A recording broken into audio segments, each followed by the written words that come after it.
Hey there, audio listener. Over the next few weeks, we are going to be backtending some of the content we've released for the Mortgage Champions newsletter right here on the Mixdown. Some of the content will be audio newsletters about relevant business topics. Others will be insightful interviews with top realtors, former Fed execs, and more. Listen to it all wherever you get your podcasts, or watch free on YouTube, Facebook, or LinkedIn, or just get everything delivered straight to your inbox by visiting mortgagechampions.com/MXDN. That's mortgagechampions.com/MXDN, where you can subscribe for free and even earn rewards and swag for referring your friends and colleagues. And don't forget, your next cup of coffee can be on us if you just leave a review, good or bad, but preferably good, on Apple Podcasts or Spotify, because that helps us serve more professionals just like you. Just visit mortgagechampions.com/review for coffee. That's mortgagechampions.com/review for coffee after leaving your review, so we know where to send your next cup of joe.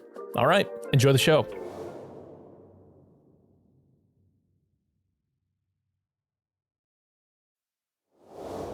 This is a featured conversation between Mortgage Champions founder and CEO Dale Vermillion and PRMG's Chief Lending Officer Kevin Peranio. This conversation originally took place at ICE Mortgage Technology's recent sales and service meeting in Atlanta. We're super grateful to the team over at ICE for letting us share this really timely and insightful conversation between two industry titans. If you're not familiar, Dale Vermillion is an industry-leading trainer, speaker, and consultant. He's worked with the biggest brands in the space and has been a staunch advocate of value-based selling and white-glove customer service since first getting into business in 1987. You can learn more about Dale and his award-winning offerings by visiting dalevermillion.com, following him on LinkedIn, Facebook, or YouTube, or listening to his own podcast, Batting 1,000, wherever you get your podcasts. As the Chief Lending Officer of PRMG, Kevin Peranio, or as everyone calls him, KP, oversees a growing team of account executives serving a wealth of partners across the nation. KP cut his teeth in mortgage at First Magnus Financial before being tapped as the Chief Operating Officer at North Star Lending, where he spent a few years before making the transition over to PRMG. If you're not already familiar, KP posts industry breakdowns to LinkedIn on the reg, so just send him a connection request on LinkedIn to catch even more of his expertise. All right, just a quick reminder, if you enjoyed this conversation, be sure to leave a rating and review on Apple Podcasts or Spotify. And if you get a chance, thank the ICE Mortgage Technology team on social media for making this conversation a reality. Okay, without further ado, let's turn it over to Dale Vermillion and Kevin Peranio. What's up, Mel? So you both talk opportunity and the market and how being successful in the market is not dependent on what the market's doing, but how you're responding to the market. So why don't you just talk a little bit about, from your each perspectives, what that means? KP? Sure. Yeah. Talking about seizing the opportunity in any market. Well, I would say the number one driver is motivation, right? You can be highly skilled, organized, have all the product and technology knowledge in the world, but if you're not motivated, it's just, without the mo, there's no go. That's how I was always trained. Yep. And even our most highly self-motivated professionals, they just need a little nudge every now and then. Sometimes they hit a rut or they just kind of have a routine. They need to freshen up. And so, I would say as a leader, it's kind of one of your main focuses is to watch certainly the top performers when they need that nudge. And it's not often, and it could be a subtle cue, but you've got to be engaged to see those. And then, of course, if we're going to use your standard playbook, your bottom 20 and your middle 60, there's different ways to manage that. But helping motivate people and getting them in the right mindset, it's tough. You talk about our business right now, there's less business out there and rates are rising and all you hear about is talk of recession. But so what? There's still $2 trillion in loans getting done. Right. Maybe 2.5. I don't know where we'll land this year. But yeah, in any market, you have your ups and downs. You just got to make sure people are motivated. I love it. It's interesting because you talk about the industry and the opportunities in it, and all you have to do is look as far as the population numbers for the Gen Y and Gen Z, 168 million people who all want to own a home. They don't want to rent. That right there is the future for the next 25 years for today's originator. And I'm gonna kind of go off your motivation thing because I couldn't agree more with what you just said, KP. And then I would add to that two things: belief, which is kind of part of motivation, but it's believing first off in the market that you can make a difference. It's also believing in what our industry is about, which is home ownership and creating the American dream, helping people who already have home ownership to own it in a way that creates more savings and more stability and more liquidity and more of those things with it. So to me, that's strong. And the other side of that is just actions. Your actions. What are people doing, in this marketplace? As if you said it very well a moment ago, you've got to do the right things and have the motivation behind that. And what I see a lot is people just don't do the right things. You know, we use the wrong approaches with our customers, and instead of focusing on them and how we can help them, we're trying to think from the vantage point of how do we sell a deal to build a profit. It's never about that. It's always about focus on the customer first, believe you can make a difference in their life, do the actions that will lead to helping them, and they're going to buy from you every time. You create that customer for life mentality when you do that, because they sense that you're putting it about them first. I love that you hit on so many different topics there. You know, you talk about liquidity and you're talking about the money aspect of it. You know, I kind of range the motivation range from we buy and sell money to, you know, transactional all the way to the American dream. And obviously you and I, we lean hard into the American dream. Yeah, like we we do. love it. Like, That's right. like I love helping people get a house. That's why we're so excited all the time. It is. It's so much fun. I just cruised in here from another show in Nashville, and the keynote speaker this morning was saying that only 1 in 5 borrowers do their next loan with the last loan officer that helped them. 1 in 5. That's crazy. That's pathetic, right? Pathetic, yeah. And my Lyft driver was asking me, is there going to be a crash? You know, should I wait? You know, and I said, well, are you renting? Are you spending money on rent? Because you're not waiting. Yep. You're spending every day, and you're making a landlord rich. Yep. And so, you know, there's all these different talking points that are out there that motivate, whether it's consumers or our sales professionals or our colleagues, and you just got to read the tea leaves. And I'm telling you, I've never been more bullish on housing than I am now. It's just, even in a down cycle, you can pick up some good transactions, some good bargains, some good deals. There's not going to be a crash like it was in 08. The guy literally asked me that. Is there going to be a crash like 08? I go, there's no credit bubble, you know? Right. But when things slow down, you know, it's different. It's different than a crash. A slowdown is different than a crash. And our salespeople need to realize that as well. You know, a slowdown means, you know, it's not as busy as it used to be, or you're not helping as many people, or you're not making as much money, whatever that motivation is, but it's still good. You know, and it's still good, and we're still very blessed to be in this business. Well, and the key to all of that is just staying after your customers, staying entrenched in those customers. That customer for life that we talked about a moment ago, that you and I built our careers around. I mean, we used to do it with a Rolodex.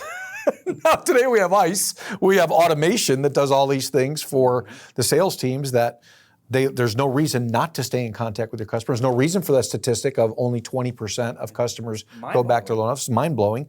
And today you have the opportunity to not only stay in touch with them, but artificial intelligence helps you understand what their buying habits are going to be, what they're looking for. This is where technology becomes so important to help you identify those sweet spot marketplace opportunities that create that.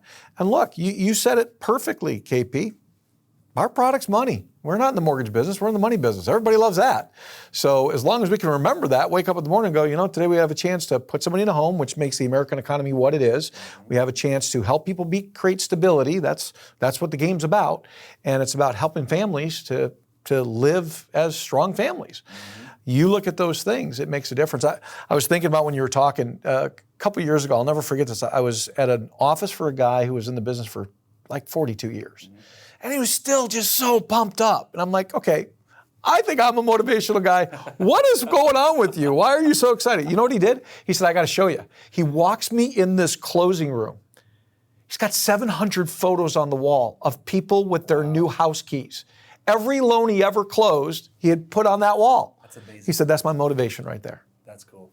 There's your motivation. There's the belief. Everybody doing that. Yeah, so cool. Well, you know, I don't know if our audience knows that you're going on your 3rd year with our sales professional team for our wholesale and correspondent channel, and you know, we like to say you're the PRMG sales guru. You know, our guide, our coach, our mentor, and you know, I think one thing that's important is, you know, you talk about AI, you talk about the tools, and they're there to save us time, right?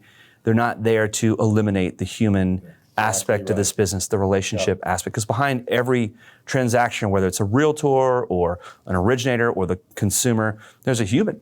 And you know, the technology helps us cut through some of the mundane tasks and gives us more time back to be more human. That's right. And you know, I always joke, I go, I wish everyone had the same technology, because then it would just be, you know, your people versus our people, or your people serving your type And of you guys would people. win, Or that's right. yeah, I mean, we don't have as many as some of our larger competitors, but there's enough business to go around. I'm a big abundance mindset guy, and I feel like it never ends. I mean, there's always someone you can serve, there's someone you can help, and I love the fact that when you come in and you speak to our sales professionals, you don't lose sight of the fact that it's a relationship business.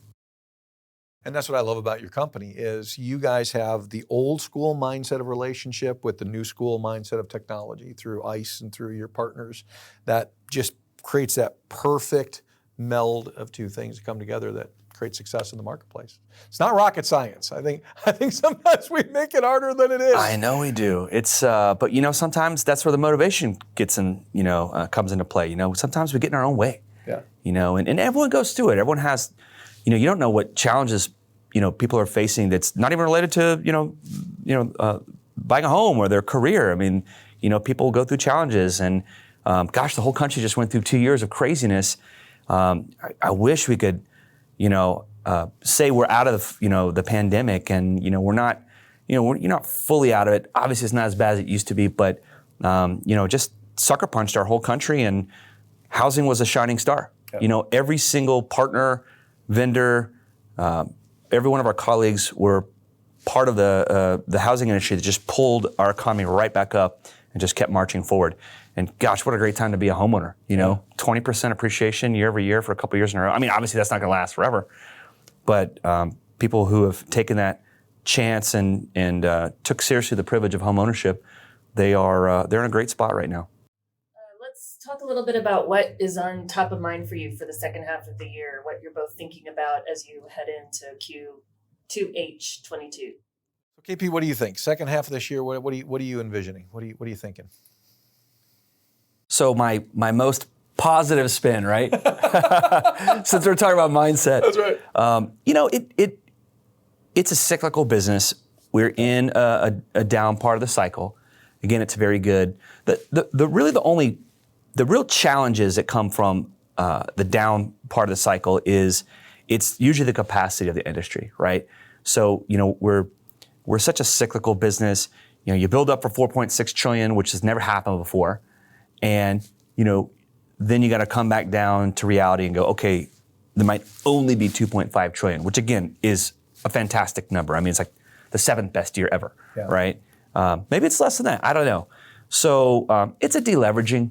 It's just a part of the cycle that people have to get used to. Okay, it's not as busy, it's not as crazy, and it's all aspects. I mean, you got secondary market personnel who are like, wow, margin compression, like there's no money in the mortgage-backed securities. And then, of course, you've got, originators who are like, I was doing, 20, 30, 40 loans a month.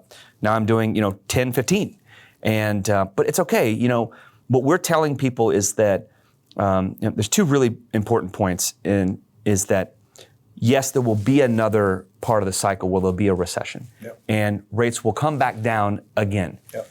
But I think there's this big belief in the business that the rates will actually be lower all time again. And there's no guarantee for that. Right. There's no guarantee that every loan was just refinanced at record low rates with record, liquidity infusion from the Fed, we're going to see those rates again, and those loans will become available for refinance. We might only see rates in the 4% range.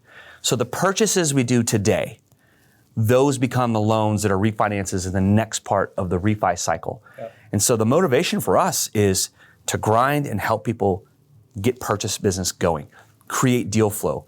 And from an originator standpoint, I would say a realtor as well, trying to get out in front of the client online, maybe use a little bit more consumer direct-esque type activities. Mm-hmm. Nothing can beat a local originator.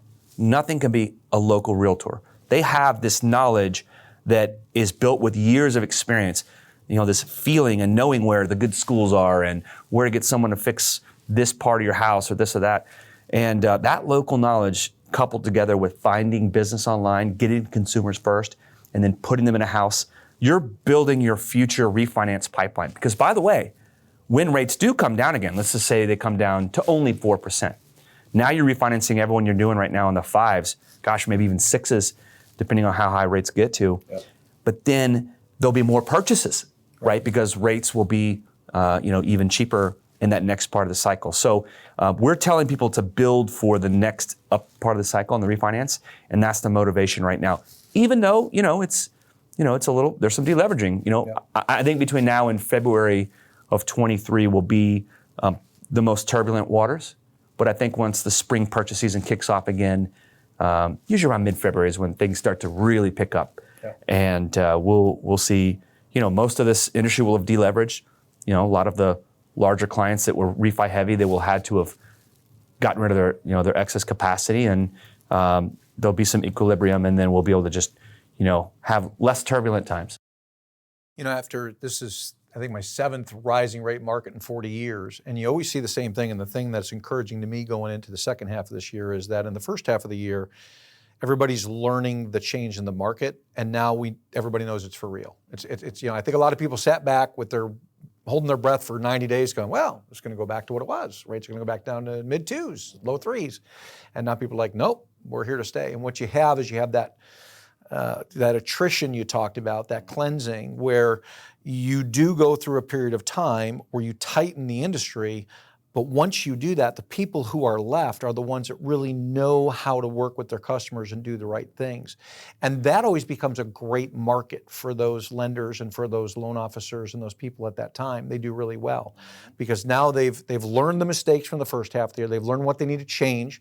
We had a pretty interesting switch that I've never seen in 40 years. We went from the lowest rates in all of U.S. history to a 300 basis point increase in less than 5 months, unheard of. And so that adjustment, now we're going to be on the backside of that, and people will know that. And I go back to those population numbers again. Demand has never been greater for homes. Never. There's never been more people wanting to buy homes. That's gonna carry us through this as we start to see rates start to level off and ultimately come back down. And exactly what you said is going to happen again, because it always does. It's a cyclical business. We'll be back in a refi boom again, and here we go. People will be entering the market back in, and we're having parties all over the place once again, and celebrating the successes that. Yeah, who doesn't like to party? You guys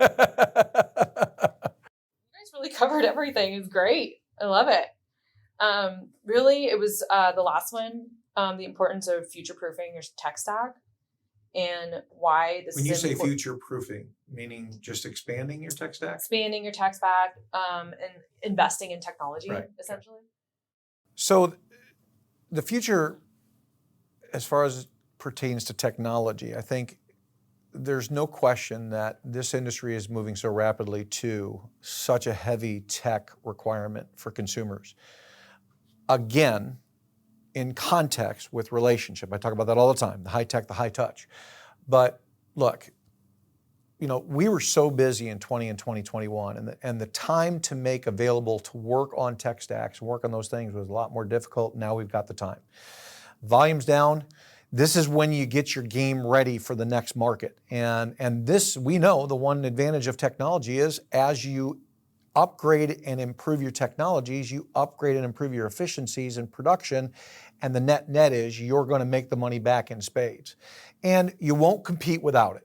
My belief is that if you don't have a solid tech stack, if you're not heavily invested in ICE and the technology they can provide, you're going to have a difficulty surviving the market that's going to be in the future. Those who don't do that are going to have a much more difficult time because it's going to be such a fast and furious market like it is right now. Speed has become more and more and more and more important, and that's something that really only technology can really provide to you. You can't survive without that. And then that back-end continuity of staying in contact with your customers. And the thing that makes successful companies is they do a great job with their customer databases.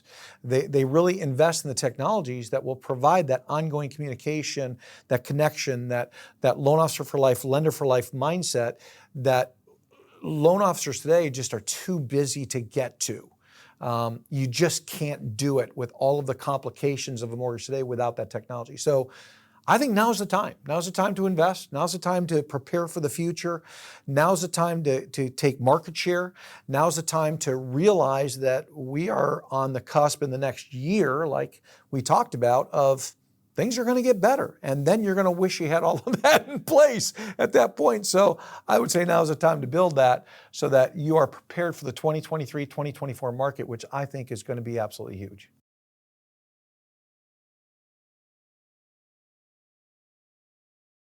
Those that don't take advantage of it, they just won't be able to compete at the end of the day, because you would have to create so much discipline within your organization at a human level in a world where there's so many distractions and so much regulation and so much compliance and so much complexity that didn't exist. When I think of the way we did business years ago without technology, and we were very efficient, but it was a very simple business in those days. We didn't have any of the regulations and things that you deal with today, or the diversity of products, or any of those things. Today, you are hamstrung if you don't have your technologies. You just can't keep up with the lenders that have it. So it would be very difficult to survive in this marketplace, because again, we're also dealing with the next generation and the generation after that, and they're raised on tech.